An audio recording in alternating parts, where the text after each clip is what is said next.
Good evening, everybody, and welcome.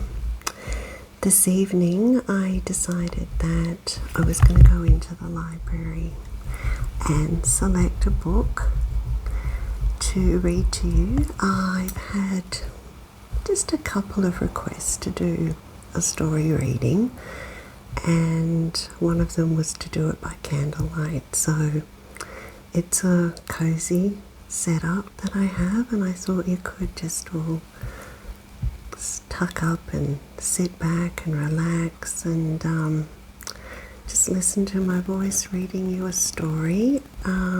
Actually, it's not a story, it's a interesting book that I picked up today, and it's called Women Who Read Are Dangerous.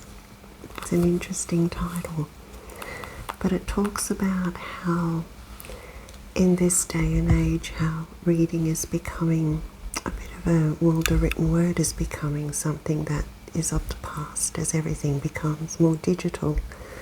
And we read stories on e-books and on our laptops and that sorts of things, and this is where I love to go into a library and actually pick up a beautiful book like this, and the illustrations in this are just beautiful. So this is basically, it's an exhibit on paper of artistic portraits of women who were transfixed by books.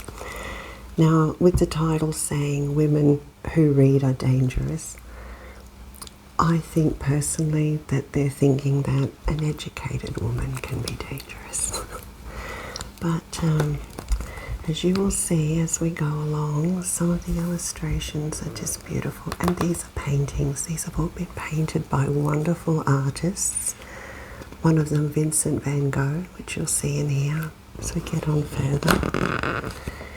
Now, some of these paintings are a little bit risque, so you will see in places where I have had to cover them up with little pieces of paper.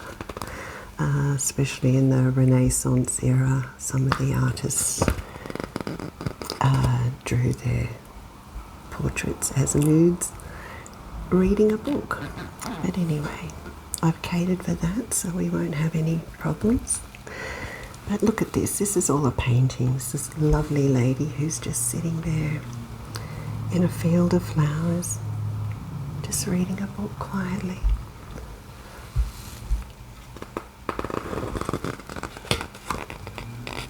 A lady laying down, just reading peacefully. Reading can be a wonderful escape.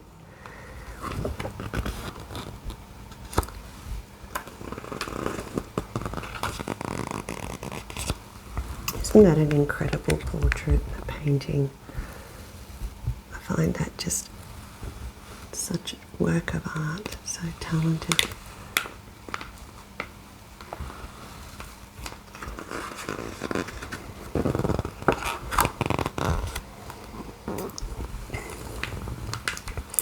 So we women who read should take a moment, put down the book, this or any other, look around us. We are experiencing a rare period of triumph. A collection such as this, one encourages the long view, reminding us that this triumph has been a long time coming, hard fought and hard won. We should note it, enjoy it, fast before books disappear entirely. As we've been told, but do not believe, they soon will be in favour, or they will soon in favour of digital technologies, shoot-'em-up web games, internet quests, blogs and other entertainments that haven't yet been invented. The woman who reads has a complicated history. When reading is associated with piety and chastity, it has generally been approved. The reading woman's predecessors may be Pandora and Eve, but when Mary stands in a shaft of sunlight holding a book, that book represents purity and prayer, or in the hands of some other saint, study and discipline, and maybe the privilege of leisure. The literate virgin is an ideal reader, reading an ideal text. She has no plans for public discourse. We need not fear. She will take to preaching. She's content with her seclusion. Saints, even the female ones, are safe with the written word. It's the rest of us who've caused so much concern over so many years. One might wonder why artists so often choose a woman reading as the subject of a painting or photograph. Given the limited access to literacy women have historically had, women readers would seem to be overrepresented in the visual arts. But the image is an interestingly complicated one. We, the viewers, are invited to enter visually, mentally, a place we do not occupy. A garden, perhaps, or a sunlit room, in order to watch a woman who is virtually mentally in yet another place. She might be time travelling back to ancient Rome, forward to colonize Mars. She might, while the book lasts, be a completely different person from the one we are seeing. She might be a man. This is all too likely. She might be a horse. At the very moment we look at her, she might despair, finding herself sold at auction, sent to the glue factory. She might be a rabbit. She might be a hobbit. She might be having trouble concentrating, or she might be spellbound. She might be escaping from boredom into a frothy romantic comedy. She might be reading a Russian novel, a Japanese, assuring herself that others have also had their troubles. She might be pitting her wits against world-famous detective. She might just need a good cry. Or she might be experiencing some transformation so profound that she will never be quite the same again. At the very moment we see her, the scales might be falling from her eyes. What's really going on then? The important part of the picture remains invisible. We will never know where or who she is while reading merely by looking. By this formulation, there is no obvious reason why a man and his book would be a less interesting subject. There are lots of less obvious reasons. He remains a less common choice. The image of the woman reading is located at the intersection of two lines. This is in this picture here.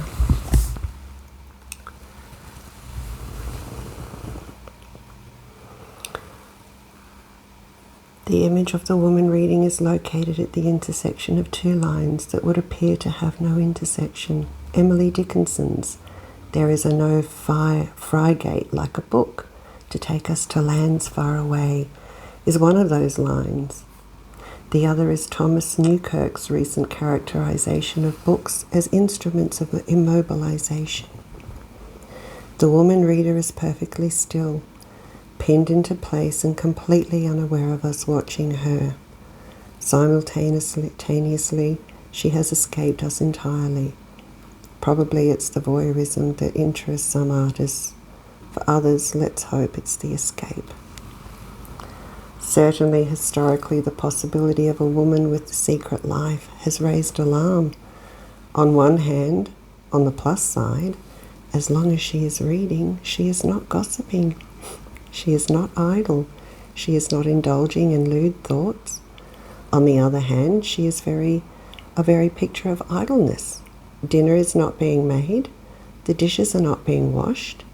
She is not indulging in lewd thoughts unless she is reading that sort of book, such as Ovid's Metamorphoses that provokes them. This is a little picture I had to cover up. She was naked. Should women be permitted to have secret lives? Should they be permitted, even with the confines of their own imaginations, to be unchaste? Can they be allowed to imagine themselves as men? Is reading in its extricable essence a combative act? The woman so engaged being temporarily self-interested and independent rather than other-directed in an appropriately womanly way? The problem has occupied some of the best and worst of male and female minds. In 1523, the Spanish humanist Juan Luis Vives proposed careful male surveillance. The woman ought not to follow her own judgment, he said, as she had so little of it. She should read only what men deemed proper and wholesome. He marvelled that any father, any husband, would allow his daughter and his wife to read freely. Some 50 years later, Edward Hake wrote that the woman who loved frivolous books would smell of naughtiness even all of her life after. By the Victorian period, mothers had been added to the list of those trusted to choose a daughter's books. Sarah Stickney Ellis suggested that a mother would always be consulted, adding, "It is scarcely possible to imagine a prudent and judicious mother allowing the unrestrained and private reading of Shakespeare among her children. It is possible to imagine her reading passages of Shakespeare to her family in such a manner as to improve the taste of those around her and to raise their estimate of what is great and good. For without this aesthetic elevation, the problem is not only that women might be ruined by reading, but also that reading might be ruined by women. Goodness me, this latter prospect is the spectre Samuel Johnson raised when, in discussing the work of Alexander Pope, he said, "Too many appeals are made to the ladies, and the ease which is so carefully preserved is sometimes the ease of a trifler. Every art has its terms, and every kind of instruction its proper style. The gravity of common critics may be tedious, but is less despicable than childish merriment." Some critics argued that women were impatient readers, focused only on the story and unable to appreciate the exalted sentiments of the great writers. They were concerned that writers would simplify and sensationalize in order to court them. Others said that women longed for what they longed for would impose a stultifying morality over the pleasures of the galloping masculine narrative. Fascinating. Goodness me. Imagine being told what you can and cannot read. Can you imagine?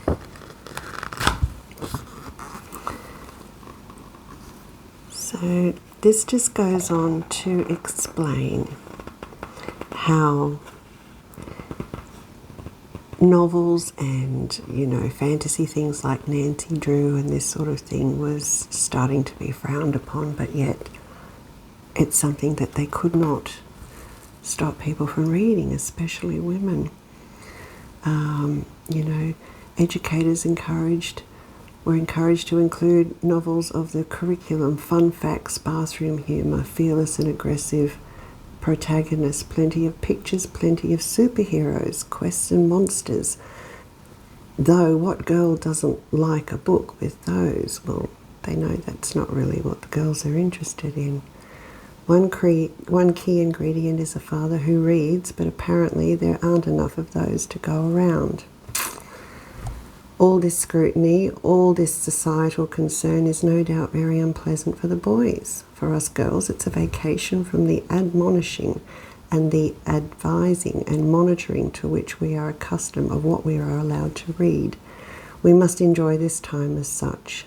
Soon someone somewhere will notice that the problem can be solved, not by getting boys to read more, but by getting girls to read less. And we will find ourselves right back where we used to find ourselves. For now, for as long as the vacation lasts, I have my own image of the female reader. She is young and in her own bed. Her parents allow her a certain amount of bedtime reading, but all too soon her mother or father will come to turn the light out. Tell her that it's time to sleep. The door will be left open when the parent leaves to ensure the light stays off. The girl will wait until she hears her parents' voices in another room, knows they are occupied with other matters. Then she will make a cave under the blankets, open her book inside the cave and read. This girl knows the value of a good flashlight. She learned that from the Nancy Drew novels, that she will read until she falls asleep, and neither of her parents nor anyone else would be ever the wiser.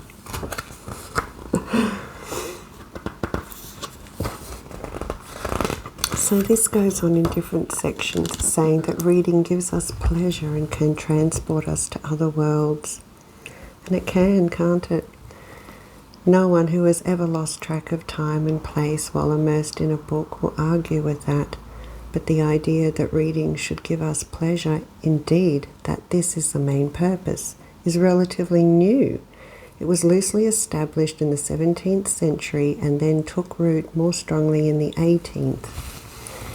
In the mid-18th century, the French artist Jean-Simon Chardin painted a picture that we know today as the pleasures of domestic life.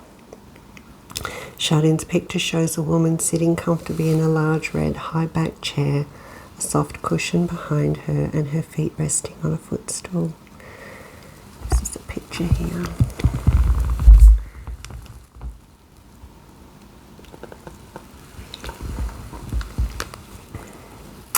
In the background of the painting, we observe a small table with a spinning wheel, as well as a tureen and a mirror. These two objects are on the cupboard and half-open door, of which suggest the presence of more books. But these attributes of domestic life, which do not all suggest pleasure, are unobtrusive by comparison with the bright, colourful appearance of the woman reader in the foreground. Although this woman, who may be at other times be found spinning or preparing soup, is holding the book open at crack in order to mark her place. She has not been interrupted while reading, perhaps by her husband, or she has not been interrupted while reading, perhaps by her husband demanding his meal, or the children. And then it goes to talk about dangerous reading. Dangerous reading. So other societies, they played morality in this way too, but they also took it extremely seriously. When the rage for reading began to take hold, this happened first in Paris apparently, then in other parts of the world, everyone, particularly women, carried a book in his or her pocket. Excuse me. This phenomenon, so disturbing to some, rapidly gained support as well as critics. The former encouraged useful reading, which would channel reading mania, as it was known toward virtuous and educational material. Their conservative opponents saw in unrestrained reading further evidence of the inexorable decline in manners and social order.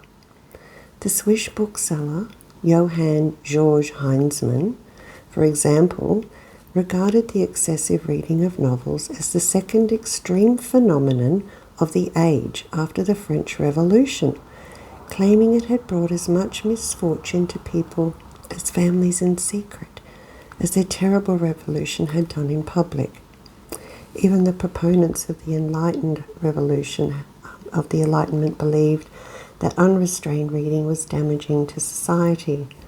The results of tasteless and thoughtless reading, according to the philosopher Johann Adam Berg, in 1799, he says it was senseless and extravagant, unsurmountable reluctance to undertake any effort. Goodness me. Oh, this just goes on, blah, blah, blah. The lack of all physical movement while reading, combined with the forcible alternation of imagination and emotion, would lead to slackness, mucus congestion, flatulence, and constipation of the inner organs, which is all well known, particularly in the female. I can't read this bit because it talks about lady parts and things, but that it led to certain inappropriate activities.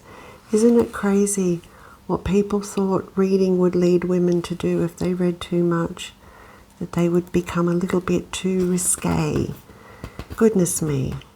Heaven forbid that a woman would have an imagination or a fantasy. So then this goes on to talk about silent reading. So they've just got the picture of the lady just reading quietly there in her bed. That's the tomb of Eleanor of Aquitaine. circa 1204. Goodness me.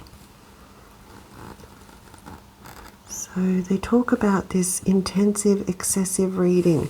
So it seemed to be a problem back then for women to indulge in reading too often. How much is too often? I guess if it took them away from their wifely or motherly duties, you could... But this just goes on a little bit too much about back in the days of, the 16th century, and how, churches tried to dissuade women from reading so much and accept, the Bible and things like that. Look at this beautiful picture here. Look at that. Reminds me a little bit of Whistler's mother. That painting? She's just sitting there with her head down. It just says woman reading circa 1668 to 1670. My goodness.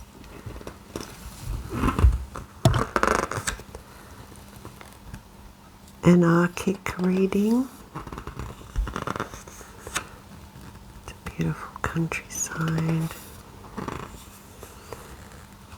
So this is all about reading in bed. So there's a photograph there of a woman reading in her bed.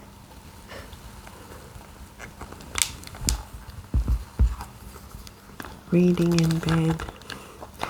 Even if there is no longer a privileged place for reading, there are favourite possibilities for retreat that fit in with an unbridled and carefree way of life.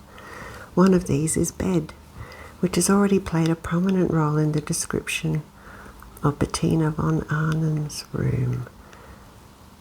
As a sleeping place sought out night after night, which also serves as a place for love-making and dying, in which people are conceived and born, to which they retire when ill, and where they quite often draw their last breath. Bed takes up a position of almost inconceivable importance in human life. Over the last centuries, it has increasingly become a showplace for human intimacy.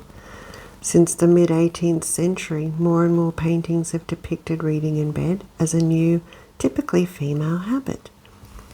As a young girl, the French writer Colette, as she later related in one of her novels, used to argue with her father, a war veteran, about her reading.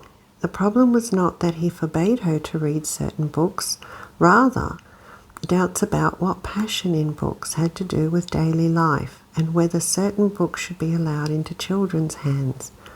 That was expressed by her mother. Her father, on the other hand, took hold of anything printed that happened to be lying around and took his booty into the cave of his library, where it would disappear, never to be seen again. No wonder the young girl learned at an early age to hide her reading matter from her father. Buried deep in the pillows of her bed, Colette would read the books that she had concealed from her father's hands and her mother's eyes. Her bed was her refuge, and reading in bed allowed her to spin a cocoon of security around herself. Colette was to remain faithful all her life to this place for reading. Everywhere and in all phases of her life, she tried to find places and windows in time in which she could be undisturbed, alone with a book. In her final years as a result of illness, she hardly left her bed, tenderly calling it her raft. It was in bed that she received visitors, celebrated her 80th birthday, read and wrote. The Princess del Polignac gave her a lecture for this purpose that fitted exactly over her bed. A lectern. In 1971, the photographer André Kertész published a book in the United States called On Reading. It contains 65 black and white photographs, that which few exceptions show people reading, and includes no text apart from the credits on the last page. Cortez took his photographs of readers all over the world, in Paris, New York and Venice, Tokyo, Kyoto, Manila, New Orleans and Buenos Aires. The oldest photo shows 3 poorly dressed children covered in filth, 2 of them barefoot, sitting on the ground in front of a wall, gazing with the greatest concentration at a book held on the knees of the child in the middle. The picture was taken in 1915 in Hungary, where the photographer, who was born in 1894, grew up as Andor Cortez and taught himself the art of photography. And yet the message of On Reading is not that everyone in the world reads everything possible. Certainly, Cortez's readers read in all parts of the world and in all possible and impossible situations. But the reader is always quite a special, discriminating individual. Cortez's camera isolates readers from their surroundings, just as they isolate themselves from them for and through the process of reading. In the crowd, the reader is the introverted loner. In the mass of other directed consumers, the self-directed idler. Steadfastly, he or she stares into a book or newspaper, leaving the viewer with an impression of unassailability. The best-known photograph in On Reading, and the one that closes the series of images, was taken in 1929 in a hospice in Beaune, in the Burgundy region of France. In this perfectly composed image, we see an old woman, small and shrunken, sitting up in bed, holding in her hand a book that she is reading attentively. The heavy dark wooden beams and the light-coloured gathered curtains of a bed canopy lend a theatrical air to the scene, as though for a moment of uncertain duration the viewer's eye is allowed a glimpse of a significant drama, at the end of which the curtains will close for good. Of course, it would make a certain difference if instead of, say, a prayer book, the old woman were reading a play by Racine, or even some scandalous novel of the day. But the question of whether we are dealing with a pious or a cultured or a rebellious reader is not really at the centre of what the photograph shows us. Don't think, look, is said to have been a favourite saying of Cortez's. And what do we see in the photograph? An old woman in the bed where she will sooner or later die, neither praying, nor declaiming, nor rebelling, but reading. Reading in Cortez's pictures is an existential gesture, one which seems to survive even in the face of imminent death. It is not merely stimulation or a pastime, but has a truth of its own. We retreat into ourselves, let our bodies rest, make ourselves unreachable and invisible to the world. And this talks about the intimacy of reading. You know, I can remember my brother. He would just disappear for hours and hours and just go and he would sit with a book. The book could be this thick and he would finish it in one day, just completely immersed. It's wonderful. Look at this beautiful picture there. The woman totally engrossed. There's another picture here of a lady laying down in bed reading, but she's naked, so I had to cover that one up. That's an incredible painting. That just absolutely blows my mind. Where the world lives, blessed readers. Christianity is a religion of the book. In the early Christian era, Christ was depicted with a scroll. The Bible, the book of books, contains histories, text and prophetic books. Traditionally, the book is found as a religious symbol in the hands of men. Christ, the apostles, the saints, the martyrs, preachers, monks, patrons, and princess of the church. It is the vessel of divine grace and the bearer of spiritual authority. Beautiful book. Beautiful picture.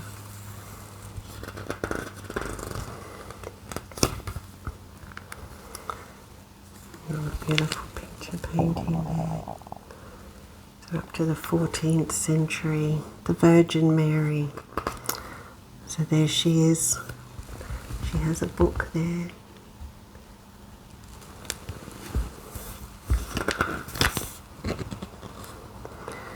So this is Saints Margaret and Mary Magdalene. So this portrait there, apparently, that's Margaret there, and Mary Magdalene there.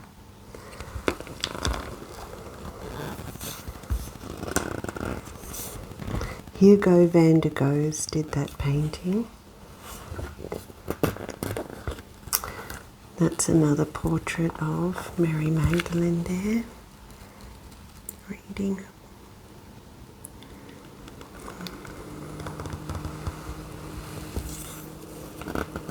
The vessel containing ointment that the Mary Magdalene of the Portinari altarpiece holds in her right hand here stands on the table.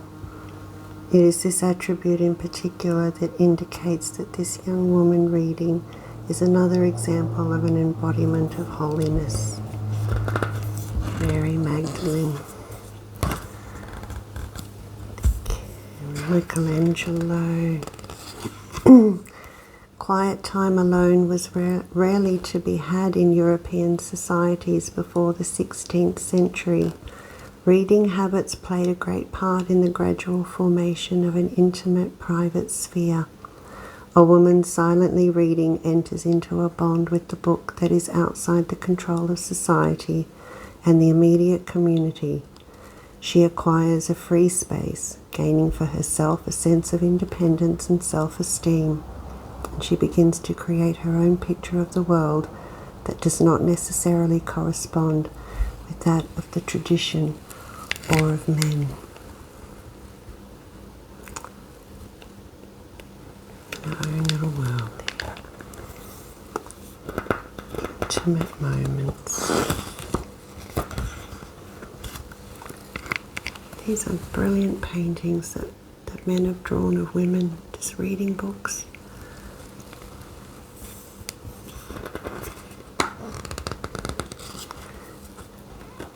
Rembrandt, that one there.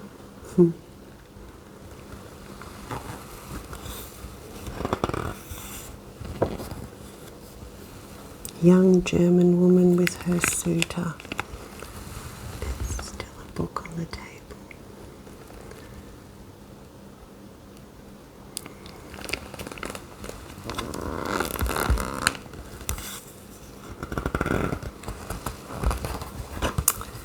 Abodes of pleasure. It is certainly an exaggeration to claim that in the 18th century people did little else but enjoy and amuse themselves. In the age of Rococo and Enlightenment, however, they certainly lived with the idea of pleasure in mind. Gone were the days when readers bent in concentration over heavy folios. Books now lay lightly in the hand, and the reading of poetry and novels became a new pastime offered by private life. Reading not only banished boredom, it also became an experience born out of individual freedom. Beautiful picture there. Amazing to be able to paint like that. The people are so talented. Look at this. Gorgeous. Beautiful.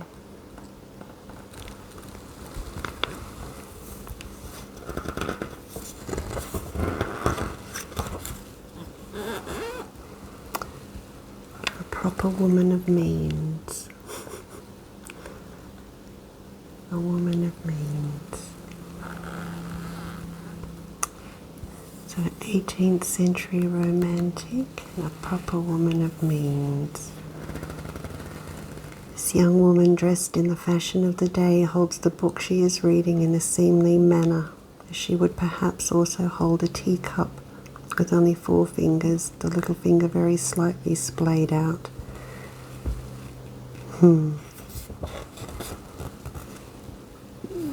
Anna Amalia.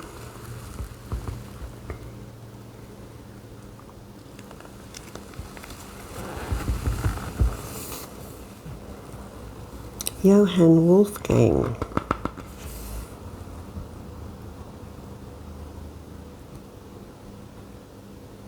Oh, Duke Ernst August Constant, goodness me. There we go. This is Marie Adelaide. Just kicking back, having a quiet moment to herself, reading a novel there. Be quite easy to pose for those photos, wouldn't it? It's Geneva-born painter Jan Etienne Liotard painted that. There's Mary Magdalene again, but I've had to cover up her lady parts there.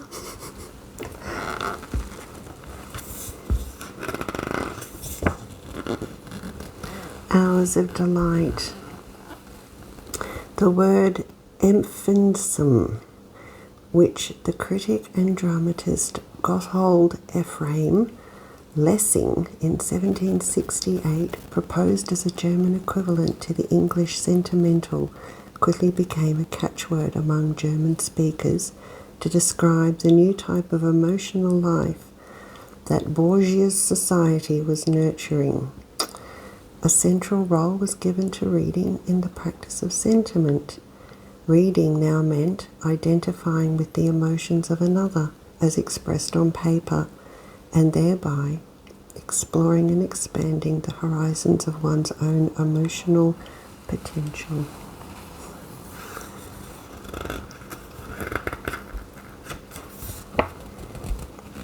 It's a young lady from Venice reading there.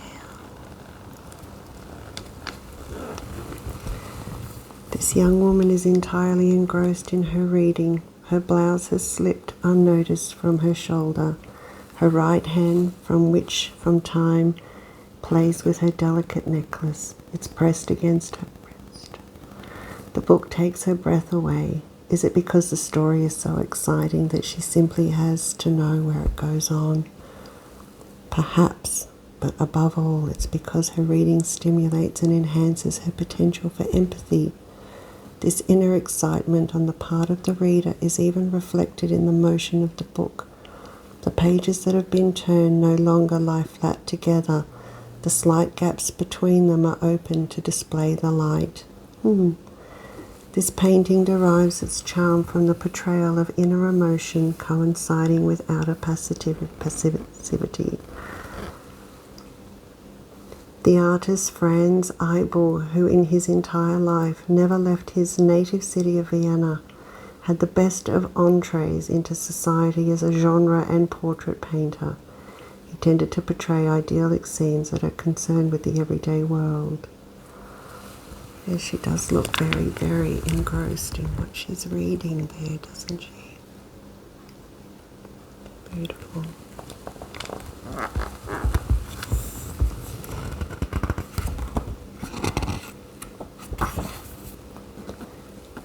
A studious young girl. She looks almost like she's in church there, intently reading.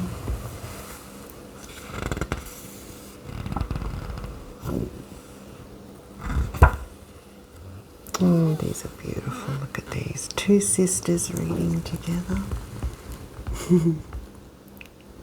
It's a very special bonding thing to do. Especially for a parent to read to a child. I used to love reading to my children.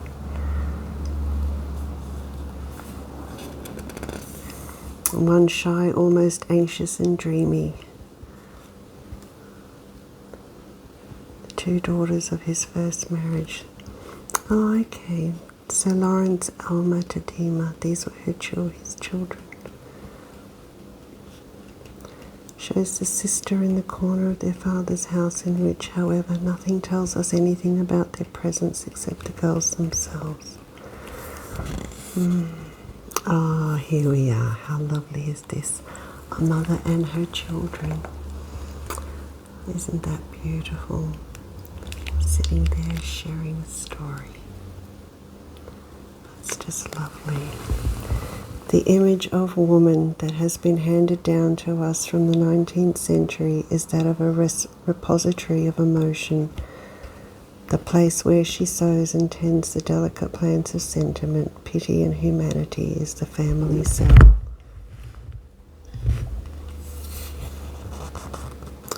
The Divine Comedies, Paolo and Francesca.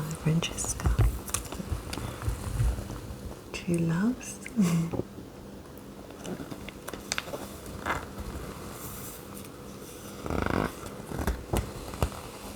The search for oneself. Passionate readers, both male and female, very easily and all too happily yield to the temptation to equate reading with life. Gustave Flaubert even allows his poor Madame Bovary to destroy herself as a result of this flaw. She is the victim not only of false kitsch books, but also of a self-deception that allows her to confuse books with oracles, as though the truth were a dish prepared by someone else, and we need only take it from the shelf before devouring it. Reading is an initiation into life and a stimulating force, but to confuse it with life itself is to take away its healing power and to turn a passion into a source of suffering. Goodness, that's deep, isn't it? That's passionate readers. There's another woman there laying down, reading.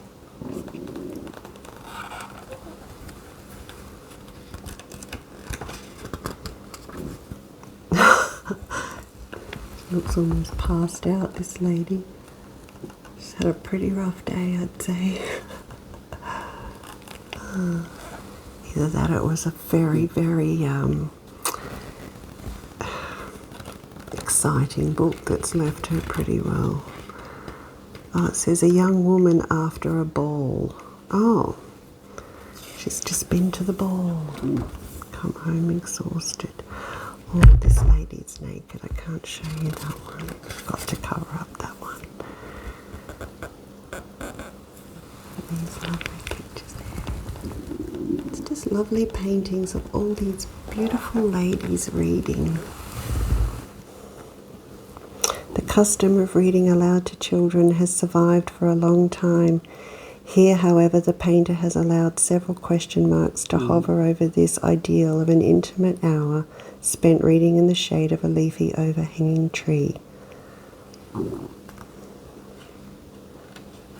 Stillness too can be sinister. Tissot made use of this motive several times. Stillness can be sinister.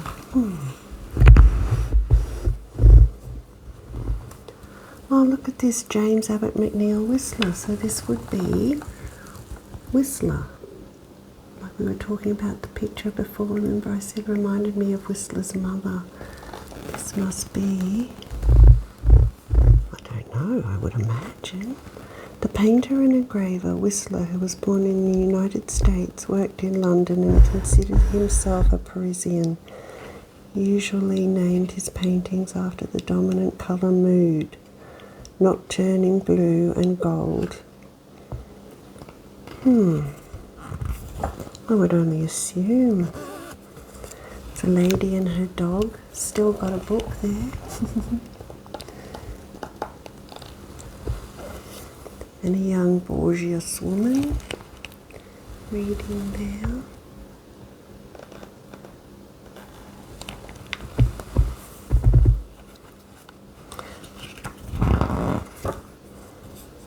And a model at rest. I had to cover up her parts as well. But she's completely naked, stretched out there, just reading a book. As you do. Julia Margaret Cameron. This is May Prinsep. Reading there.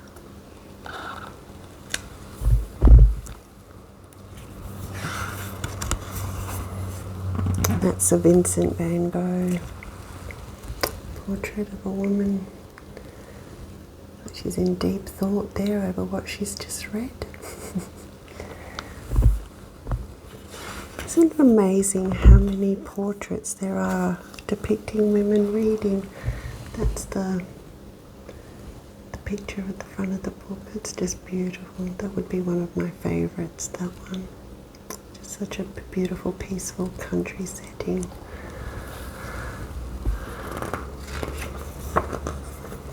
And there's the picture on the cover. That's brilliant. Absolutely brilliant. Elena Vecchi.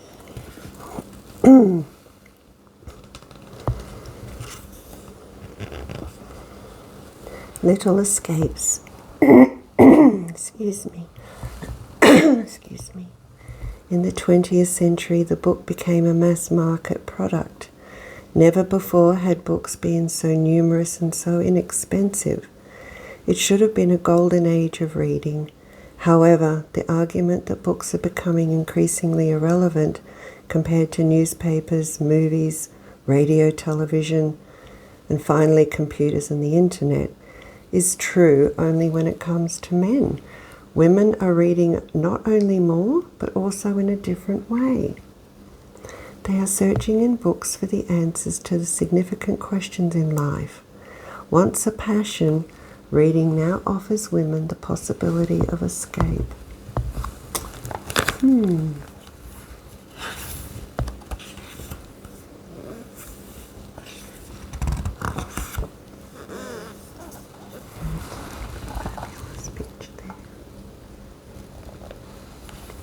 I think it's an escape whether you're a male or a female, really. August Sander, Austrian school teacher. That's a photograph, not a painting, that one. He was an ambitious photographer.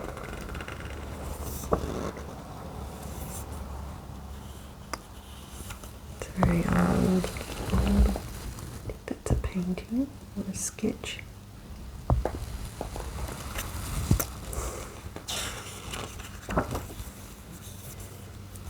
Another painting, a lady sitting there in the corner reading a book. Nice bit of sunlight coming through the window there. Oh, that was completely nude. No way I could show you that one.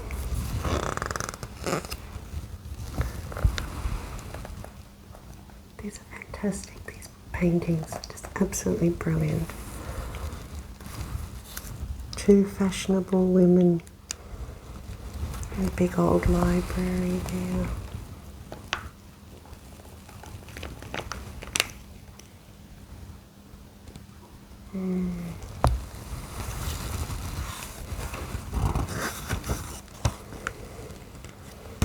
A Swiss woman at home.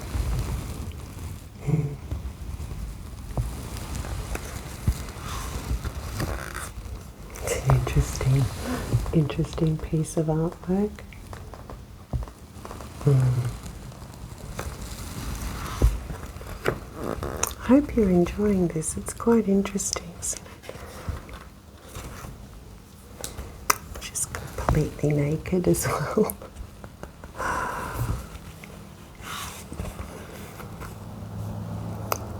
The convalescent, just sitting there healing with her cup of tea. Little book.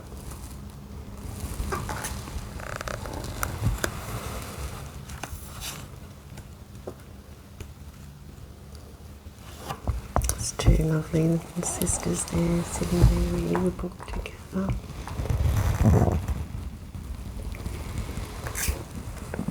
And she's bent over very intently over her book there, isn't she?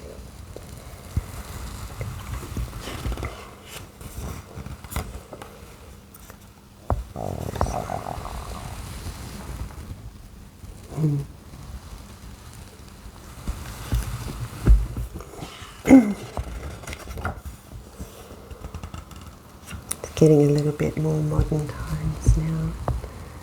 A little bit more like the modern era. I think like a cup of tea and a good book. It's a lady traveller, just sitting in a one-piece costume, just reading.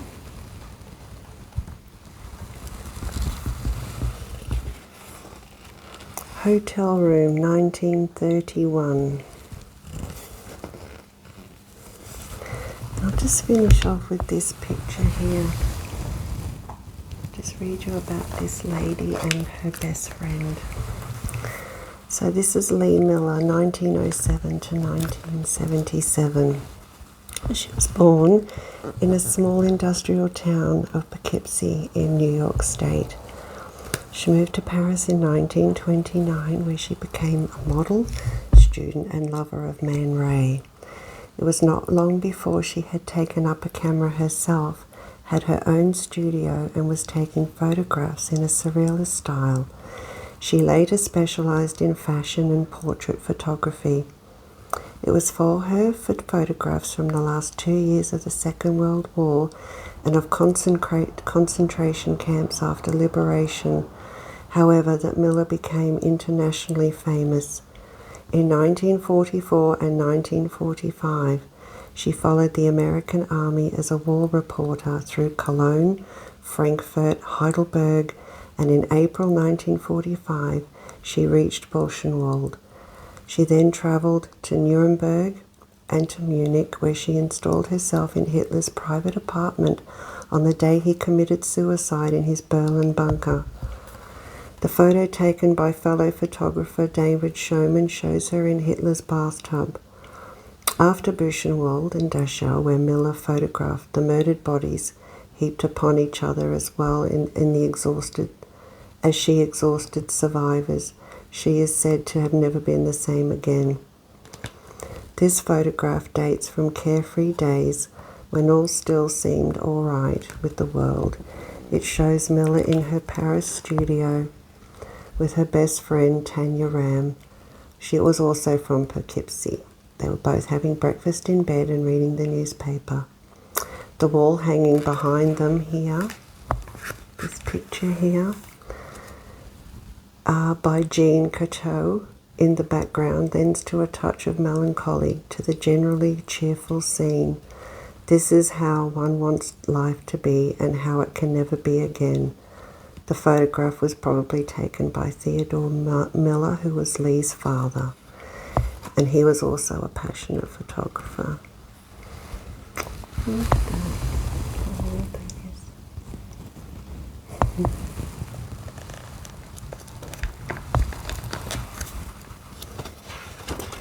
so, last but not least, this is taken by Eve Arnold, and we have a picture of Marilyn Monroe right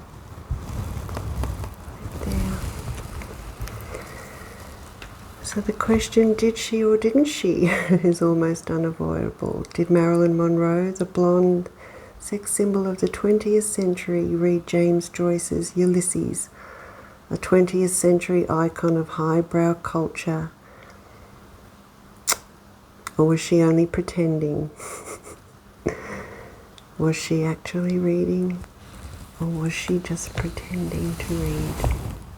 I guess we will never know, will we?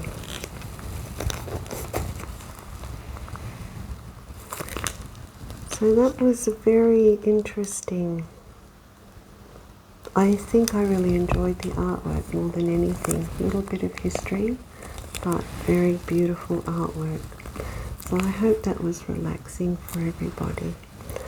I did grab another book as well, which I will read to you another night. I hope this has relaxed you and you all have a lovely, peaceful, restful evening. Sleep. Stay safe and stay blessed, everyone.